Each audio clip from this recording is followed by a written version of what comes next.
Magandang araw mga Misteryo Buddies. Ako si Day. Welcome sa Quintero Stories. Sa channel na ito, sama-sama tayong susubok sa mga kwento puno ng takot at misteryo. Ang mga kwentong ito ay tiyak na magpapaangat ng ating kilig at kasabikan. Kaya't ihanda ang inyong mga puso at isipan. Simulan ang ating paglalakbay sa mga kwentong puno ng takot at hiwaga. Handa na ba kayo? Let's dive in.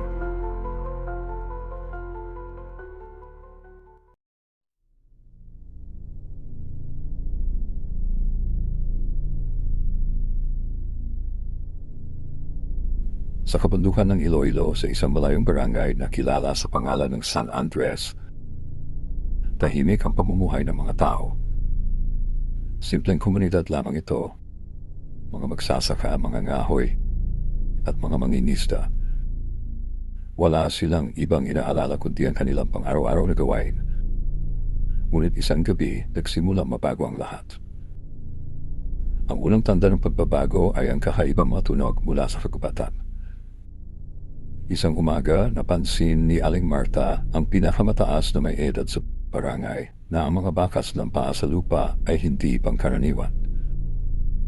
Malalim ang mga marka sa lupa at tila hindi mula sa tao o hayop na kanilang kilala. Agad siyang kinabahan. May masama akong pakiramdam, sabi niya sa kanyang asawa na si Mang Lucio. Ngunit sa kanilang bayan, sanay sila sa mga alamat at kwento. Kaya't hindi nila ito masyadong binigyan ng pansin. Ngunit ng gabi ring iyon, biglang nawala ang batang si Nilo, anak ni Mang Pedro. Hinanap nila ang bata sa buong paligid, sa ilog, sa bukid at maging sa kagubatan. Nang matagpuan nila si Nilo, halos hindi na siya makilala. Nanginginig at may mga sugat sa katawan, tila ba kinagat at kinamot ng mapangis na hayop. Simula noon, ang katahimikan ng San Andres ay naglaho. Ang mga tao ay nagsimulang matakot lumabas sa gabi. Sa mga sumunod na araw, nagiging misteryoso ang pagkawala ng ilang mga hayop. Ang mga kalabaw, kambing at manok. Sa bawat lugar kung saan may natagpuang patay na hayop, lagi nilang napapansin ang parehong kakaibang bakas ng paa. Dahil dito, napilitang magpatawag ng pagpupulong si Kapitan Andoy, ang punong barangay. Araw-araw, may nawawala o namamatay. Kailangan nating malaman kung ano ang nagpapalaganap ng takot sa atin. Napatingin siya kay Aling Marta na kilala sa barangay bilang tagapag-alaga ng mga sinuunang kwento at alamat. Alam ko kung ano ito, sabi ni Aling Marta. Ito'y yanggaw. Ano ang yanggaw? Ang yanggaw, ayon kay Aling Marta, ay isang uri ng halimaw na nagbabago ang anyo mula sa tao patungo sa mapangis na nilalang tuwing gabi. Sinasabing ang sinumang masumpa nito ay nawawala kontrol sa kanilang katawan at isipan tuwing sumasapit ang dilim. Hinahanap ng yanggaw ang dugo ng tao o hayop upang masustentuhan ang kanyang sumpa. Ang sumpa na ito ay naipapasa mula sa kagat ng halimaw at sa sandaling mahawaan ng isang tao, hindi na siya makakawala sa kapangyarihan nito. Maliban na lamang kung mapawi ang sumpa sa pamamagitan ng isang sagradong ritual. Sa kabila ng kanilang takot, ang mga residente ng San Andres ay nagdesisyon na ipagtanggol ang kanilang komunidad. Nagboluntaryo ang mga kalalakihan kasama sina Mang Lucio, Tiago at iba pang matatapang na residente upang bantayan ang paligid ng barangay sa gabi. Armado sila ng mga sipat, itak at mga sulo. Isang gabi, habang naglalakad si Tiago sa tabi ng ilog, narinig niya ang isang malakas na kaluskos sa kanyang likuran. Napalingon siya at sa ilalim ng liwanag ng buwan, nakita niya ang isang anino mabilis na tumatakbo patungo sa mga kabahayan. Agad siyang sumigaw upang tawagin ang atensyon ng kanyang mga kasamahan. Doon, nakita ko na ang halimaw. Nagtakbuhan ng mga kalalakihan. Hinabol nila ang nilalang hanggang sa makarating sila sa isang masukal na bahagi ng kagubatan. Doon, sa gitna ng mga puno, nakita nila ang isang nilalang na nakalupasay sa lupa. Baluktot ang katawan, mabangis ang anyo at tila ba humikislap ang mga mata sa dilim. Biglang napagtanto ni Tiago na hindi ito basta hayop. Ang nilalang na ito ay nagmula sa kanilang sariling barangay. Nang lumapit ang mga tao, nagsimula ang halimaw na magbago ng anyo. Ang balat nito'y dahan-dahang bumalik sa pagiging tao at laking gulat ng lahat na makilala nila ang nilalang. Si Nilo, ang batang nawala. Puno ng pagkabigla, agad nilang itinali si Nilo upang hindi ito makapanakit. Nalaman nila mula kay Aling Marta na ang bata ay naging biktima ng sumpa ng Yanggao. At kung hindi nila ito magapan, tuluyan ang magiging halimaw si Nilo sa mga susunod na gabi. Ayon kay Aling Marta, may isa pang paraan upang mapawi ang sumpa. Kailangang dalhin nila si Nilo sa bukal ng Dalumo, isang sagradong lugar sa kabilang barangay. Ngunit may oras lamang sila hanggang sa sumapit ang ika-4 na gabi. Kapag hindi nila naabot ang bukal sa tamang oras, magiging permanente na ang sumpa kay Nilo. Nagmadali ang buong barangay upang ihanda ang paglalakbay. Kasama ang mga matatapang na kalalakihan, bit-bit nila si Nilo, nakatali at nanhihina.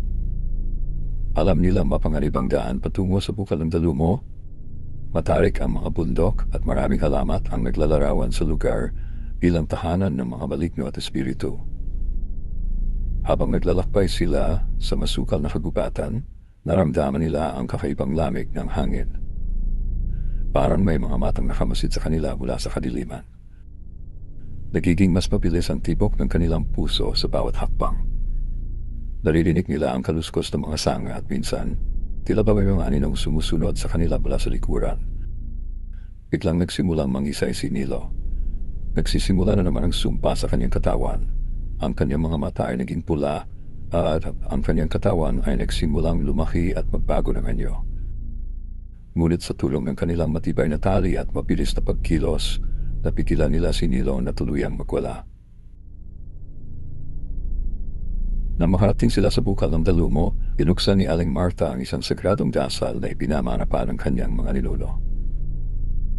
Inilubog nila si Nilo sa malamig na tubig ng bukal at nagsimulang maglagablab ang paligid.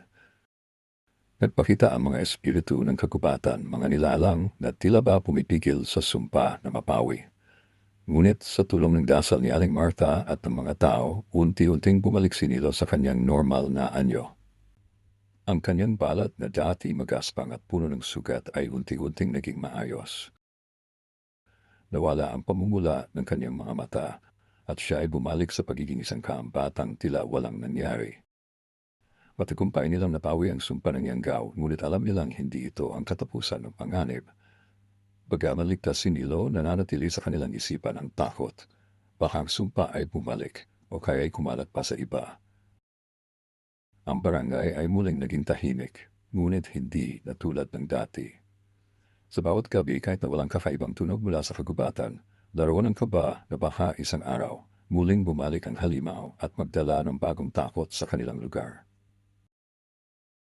Ipinagbabawal nilang ikwento ang tungkol sa Yanggao sa mga bagong henerasyon, sa takot na muling maipasa ang sumpa. Ngunit may isang bagay silang hindi alam sa kalalimang gubatan, isang bagong nilalang ang bumangon mula sa isang lihim na kuweba. Isang anino naghihintay lamang ng pagkakataon para maghasik muli ng lagim sa mga tao. Ang sumpa ng Yanggao ay hindi tuluyang napawi. Nakatago ito, naghihintay ng tamang oras upang muli nitong sakupin ang inosenteng katawan ng mga tao. At sa barangay na minsan nang ilaso ng takot, isang bagong kabanata ng kadiman ang magsisimula. Salamat mga Mysterio Buddies sa pagsama sa akin sa kwentong ito dito sa Kwentero Stories. Anong mga bagay ang nagbigay sa inyo ng takot o kakaibang pakiramdam? Ay comment nyo lang sa ibaba. Kung nagustuhan nyo ang narinig, huwag kalimutang mag-subscribe at i-hit ang notification bell para updated kayo sa mga susunod na kwento. Hanggang sa muli, mag-ingat at patuloy na sumubaybay sa mga misteryo ng gabi.